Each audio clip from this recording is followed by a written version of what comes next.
Shalom, selamat pagi, Bapak, Ibu, Saudara-saudari yang dikasihi Tuhan, dimanapun Anda berada.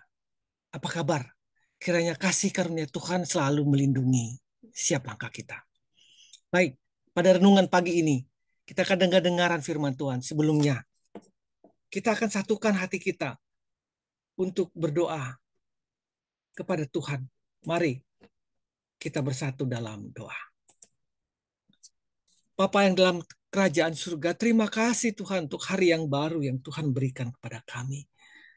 Walaupun tubuh kami lelah Tuhan dan sekarang sudah bangun dalam keadaan segar dan Tuhan memberikan hari yang baru kepada kami.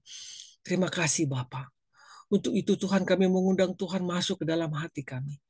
Agar kami boleh mengontrol hidup kami sesuai dengan kehendak Tuhan. Sesuai dengan pertolongan Tuhan. Terima kasih Bapak. Ajari kami Tuhan dalam melangkah. Dalam berucap, berpikir, dan berkelakuan seturut dengan kehendak Tuhan. Di dalam nama Tuhan Yesus kami siap untuk mendengarkan firman-Mu. Amin. Melayani di bidang masing-masing. Ya, melayani di bidang masing-masing. Judul kita pada pagi hari ini. Dan landasan firman Tuhan diambil dari Lukas 3 ayat 10 sampai 14. Orang banyak bertanya kepadanya, "Jika demikian, apakah yang harus kami perbuat?" Jawabnya, "Barang siapa mempunyai 2 helai baju, hendaklah ia membaginya dengan yang tidak punya. Dan barang siapa mempunyai makanan, hendaklah ia berbuat juga demikian."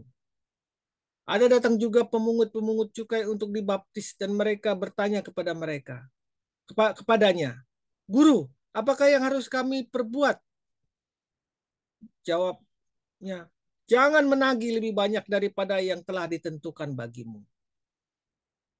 Dan prajurit-prajurit bertanya juga kepadanya, "Dan kami, apakah yang harus kami perbuat?" Jawab Yohanes kepada mereka, "Jangan merampas dan jangan memeras, dan cukupkanlah dirimu dengan gajimu." Tetapi karena orang banyak sedang menanti dan berharap dan semuanya bertanya dalam hatinya tentang Yohanes, kalau ia adalah Mesias. Lukas 3 ayat 4, Lukas 3 ayat 10 sampai 14. Bapak Ibu yang dikasihi Tuhan Yesus, ada orang-orang Kristen yang berpikiran bahwa jika ia bertobat, maka ia harus meninggalkan pekerjaannya dan mulai melayani Tuhan dengan menjadi hamba Tuhan full time. Sedikit demi sedikit ia mulai tidak menyukai pekerjaannya yang sekuler yang selama ini ia geluti. Dan sebaliknya ia mulai menggunakan waktu dan perhatiannya lebih banyak untuk melakukan berbagai pekerjaan pelayanan. Pekerjaan yang memberinya nafkah malah diberi sangat sedikit perhatian. Bapak Ibu yang dikasihi Tuhan, pemahaman seperti ini tidak seperti apa yang Alkitab ajarkan. Pekerjaan kita adalah suatu panggilan yang indah. Apapun itu pekerjaan kita. Ada yang terpanggil untuk melayani di dalam bidang rohani. Namun ada juga yang terpanggil untuk melayani di bidang-bidang sekuler, sosial, dan kemanusiaan, dan yang lainnya. Coba kita perhatikan apa yang dikatakan Alkitab. Ketika orang banyak yang bertobat datang kepada Yohanes Pembaptis dan menanyakan apa yang harus mereka perbuat, Yohanes menjawab, "Barang siapa mempunyai 2 helai baju, hendaklah ia membaginya dengan yang tidak punya. Dan barang siapa mempunyai makanan, hendaklah ia berbuat juga demikian." Artinya Yohanes meminta mereka untuk hidup dengan saling mengasihi dan bertolong-tolongan. Yohanes tidak menuntut mereka untuk menjadi hamba Tuhan penuh waktu seperti dirinya. Tetapi tetap seperti keadaan mereka ketika dipanggil Tuhan. Hanya saja yang salah dalam pekerjaan itu harus diperbaiki. Dan yang kurang sempurna harus ditingkatkan menjadi lebih baik lagi. Itu kunci dari apa yang dikatakan Yohanes. Kita lihat lagi, ketika pemungut-pemungut cukai bertobat dan bertanya kepada Yohanes Pembaptis, apa yang harus mereka lakukan?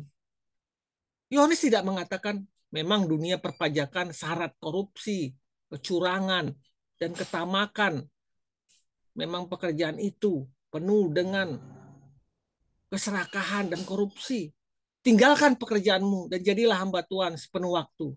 Tidak, tidak demikian yang dikatakan Yohanes Pembaptis. Namun ia berkata, jangan menagih lebih banyak daripada yang sudah ditentukan bagimu. Artinya, tetaplah bekerja pada bidang engkau masing-masing yang engkau geluti sekarang ini.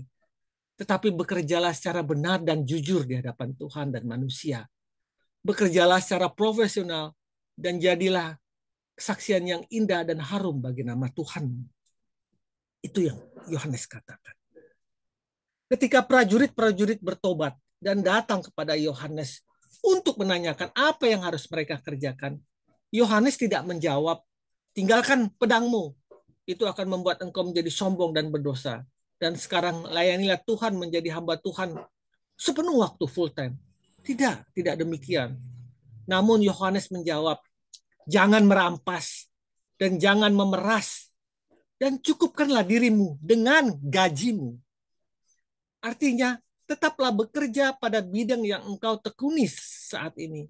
Tetapi bekerjalah dengan benar, bekerjalah dengan jujur, dan jangan menggunakan kekuasaanmu untuk merugikan atau menindas orang lain. Bapak Ibu, kita terpanggil untuk menjadi saksi Tuhan dimanapun kita berada, dengan profesi apapun yang kita geluti.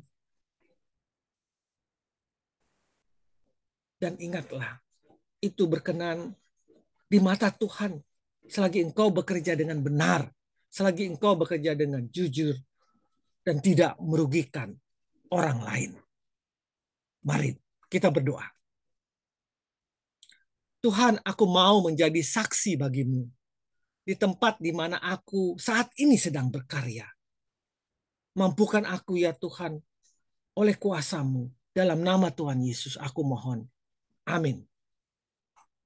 Apapun yang diperbuat, jika dilakukan seperti untuk Tuhan, maka itu menjadi suatu pelayanan kepadanya. Selamat pagi, selamat berkarya. Tuhan Yesus memberkatimu. Amin. Amin. Amin.